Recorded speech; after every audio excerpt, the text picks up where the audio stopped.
Hmm how to study mathematics. दोस्तों, mathematics ये एक ऐसा सब्जेक्ट है जिसको समझना दूसरे सब्जेक्ट जैसा नहीं है, क्योंकि मैथमेटिक्स की खुद की एक वोकैबुलरी होती है। जिस किसी ने भी इस वोकैबुलरी को समझ लिया, उसके लिए मैथमेटिक्स काफी आसान और इंटरेस्टिंग सब्जेक्ट बन गया। परंतु जो इस वोकैबुलरी को, इन स्ट्रैटेजीज को नहीं समझ पाया, वो इस सब्जेक्ट को बोरिंग कह देता है। देखो, हर सब्जेक्ट को पढ़ने की बहुत सारी स्ट्रैटेजीज हो सकती हैं, परंतु सबसे बढ़िया स्ट्रैटेजी, इफेक्टिव स्ट्रैटेजी वही होती है जो कि स्टूडेंट्स की एक्चुअल प्रॉब्लम्स को सॉल्व कर दे। इसीलिए आज मैंने डिसाइड किया है कि मैं अपने कुछ पुराने स्टूडेंट्स के पास जाऊंगा, उनसे पूछूंगा कि मैथमेटिक्स की प्रॉब्लम्स को सॉल्व करते हुए उनको किस टाइप के इश्यूज आते हैं, और उन्हीं इश्यूज को ध्यान में रखते हुए मैं ऐसे सॉल्यूशंस, ऐसी टेक्निक्स आपको प्रोवाइड करूंगा कि या तो आप उन प्रॉब्लम्स को अवॉइड कर दें या फिर उनको सॉल्व करें। तो चलिए चलते हैं मेरे एक पुराने स्टूडेंट के पास और समझते हैं कि प्रॉब्लम्स को सॉल्व करते हुए उनको कौन से इश्यूज आते हैं। अरे, नेक्स्ट वीक मेरा मैथ्स का एग्जाम है और पता है, सच बात यह है कि मुझे मैथ्स से बहुत डर लगता है। इतनी समझ में नहीं आती मुझे मैथ्स। जब भी किसी से मदद मांगने जाती हूँ, सब बोल देते हैं बस प्रैक्टिस करते रहो, प्रैक्टिस करते रहो। अरे मेरा सवाल है, कितनी प्रैक्टिस करूं? और अगर प्रैक्टिस करने के बाद भी मेरे क्वेश्चंस गलत ही हो रहे हो, तब क्या करूं? और जानते हो तीसरी दिक्कत मुझे क्या आती है? जब भी मैं ज्यादा प्रैक्टिस कर लेती हूँ ना, मुझे क्वेश्चंस और उनके आंसर्स सब याद हो जाता है। फिर मैं खुश हो जाती हूँ कि अरे वाह, मुझे तो मैथ्स आ गई। लेकिन जब एग्जाम्स देने जाओ तो सब गड़बड़ हो जाता है। ये है मेरी प्रॉब्लम्स और आज मुझे इन्हें सॉल्व करना है। तो बताओ कैसे सॉल्व किया जाए? ऑल राइट, तो मेरे पास ये 3 इश्यूज आए हैं। पहला इशू कि प्रैक्टिस कितनी करें, दूसरा इशू कि प्रैक्टिस करने के बाद भी अगर हमारे आंसर्स गलत आए तो क्या करें, और तीसरा इशू कि प्रैक्टिस करते करते क्वेश्चंस और आंसर्स ही याद हो जाते हैं तो क्या करें। तो देखो यार, इन तीनों क्वेश्चंस में एक पैटर्न है कि प्रैक्टिस करने की सही अप्रोच क्या है, उसको स्टडी करते हैं। देखो स्टूडेंट्स, बहुत ही आसान चीज है, प्रैक्टिस करने की कोई लिमिट नहीं है। ये बात तो आपको समझनी पड़ेगी। ये जो मैथमेटिक्स है, ये एक ऐसा सब्जेक्ट है जिसको सिर्फ हम पढ़कर या फिर सुनकर इसको समझ नहीं सकते। प्रैक्टिस करना तो इंपॉर्टेंट है, परंतु जरूरी यह है कि हम सिर्फ इजी टाइप के क्वेश्चंस की प्रैक्टिस ना करें, बल्कि एक ही कॉन्सेप्ट के डिफरेंट क्वेश्चंस को सॉल्व करें। समझो कि एक ही कॉन्सेप्ट को कैसे अलग अलग सिचुएशंस में अप्लाई किया जा सकता है। जब आप ऐसा करोगे, आपको कॉन्फिडेंस आ जाएगा कि जो आपका कॉन्सेप्ट है वो क्लियर है और प्रैक्टिस बहुत हो चुकी है। आपको अपने आप लिमिट पता लग जाएगी। फिर सवाल आता है कि अगर प्रैक्टिस करने के बाद भी जो आंसर है वो गलत आ रहा है तो क्या करें।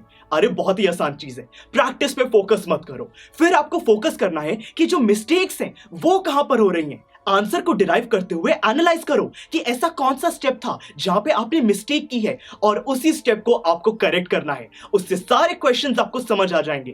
पैटर्न ढूंढो कि कॉन्सेप्ट का ऐसा कौन सा पार्ट है जो कि आपको समझ नहीं आ रहा है, उसको समझो, टीचर से बात करो, स्टूडेंट से समझो, और आपके सारे आंसर्स सही हो जाएंगे।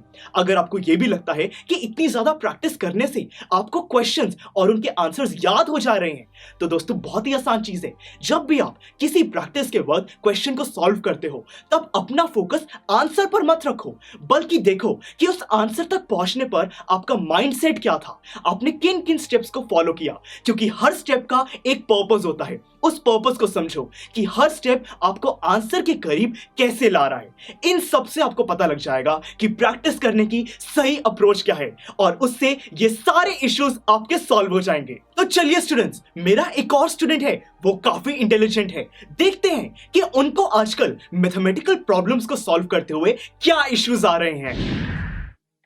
पता है, मैथ्स तो मेरा फेवरेट सब्जेक्ट है। मैथ्स के क्वेश्चंस को सॉल्व करने में तो मुझे मजा आ जाता है।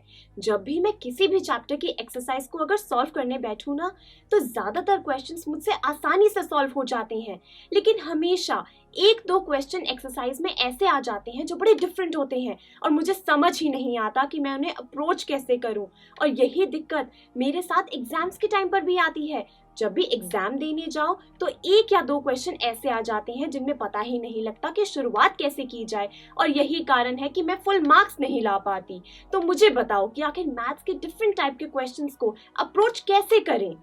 क्या बात है, ये तो बहुत ही अच्छा क्वेश्चन पूछा है कि अगर हमारे पास मैथमेटिक्स का कोई ऐसा सवाल आए जिस टाइप का क्वेश्चन हमने कभी सॉल्व ना किया हो तो उसमें क्या करें, कैसे डील करें।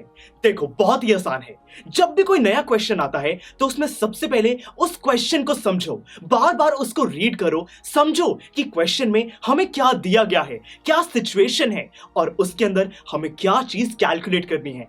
अगर पॉसिबल हो तो एक डायग्राम ड्रॉ करो, सिचुएशन को एनालाइज करो, फिर देखो कि ऐसा कौन सा कॉन्सेप्ट है जिसको हम यूज कर सकते हैं अपने आंसर तक पहुंचने में। दोस्तों फिर भी समझ ना आए तो उस क्वेश्चन के जो सिमिलर एग्जांपल्स हैं उनको अप्रोच करो या फिर अपने टीचर्स स्टूडेंट से बात करो, देखो कि वो कैसे ऐसे क्वेश्चंस को अप्रोच करते हैं। उसी स्ट्रैटेजी को फॉलो करो और बहुत ही इजीली वो क्वेश्चन आपका सॉल्व हो जाएगा। क्योंकि दोस्तों चाहे कोई भी क्वेश्चन हो उसके अंदर कॉन्सेप्ट आपका वही यूज होता है जो कि आपने पढ़ा है, सिर्फ उसको यूज करने का तरीका डिफरेंट हो सकता है। अगर कॉन्सेप्ट क्लियर है तो किसी भी टाइप का क्वेश्चन आप सॉल्व कर सकते हो। तो चलिए ओवरऑल हमने आज की जर्नी से समझ लिया कि मैथमेटिक्स को सॉल्व करते हुए हमें किस टाइप की प्रॉब्लम्स आ सकती हैं और उनको अवॉइड या उनसे डील कैसे किया जा सकता है। दोस्तों अब बहुत ही जरूरी है कि इन सारी स्ट्रैटेजीज को माइंड में रखते हुए आप आज से ही मैथमेटिक्स को पढ़ने की अपनी अप्रोच को करेक्ट कर लें, पूरी एनर्जी और कॉन्फिडेंस के साथ मैथमेटिक्स को पढ़ना शुरू करें। क्योंकि दोस्तों ये जो मैथमेटिक्स है ये एक क्यूमुलेटिव सब्जेक्ट है। अगर आज हमने अपने बेसिक कॉन्सेप्ट्स को क्लियर नहीं किया तो फ्यूचर में जब एडवांस कॉन्सेप्ट्स की बारी आएगी तब वो हमारे लिए बहुत मुश्किल हो जाएंगे। तो इसीलिए पूरी एनर्जी के साथ और सही अप्रोच के साथ मैथमेटिक्स को पढ़ो और इसको अपना फेवरेट सब्जेक्ट बना लो।